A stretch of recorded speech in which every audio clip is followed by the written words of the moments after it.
প্রিয় ভিউয়ার্স, আমরা 10 কাজ করতেছিলাম। আপনার এটা হইলে আমার বড় ভাই, এটা আমার ভাতিজা। এই একজন বড় ভাই আমাদের কন্ট্রাক্টর সাহেব। 10 কাপড়ের কাছে আমরা কাজ করতেছিলাম, লাইন ফুটিং টানতেছিলাম।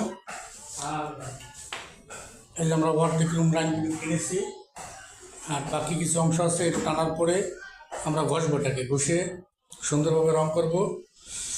তারপরে আপনাদের আবার পরবর্তী ভিডিওটা দেবো। তাহলে আমার ভাতিজা এই যে পুডিং নাম দিচ্ছে, মারুফ সাহেব। হাই দাও।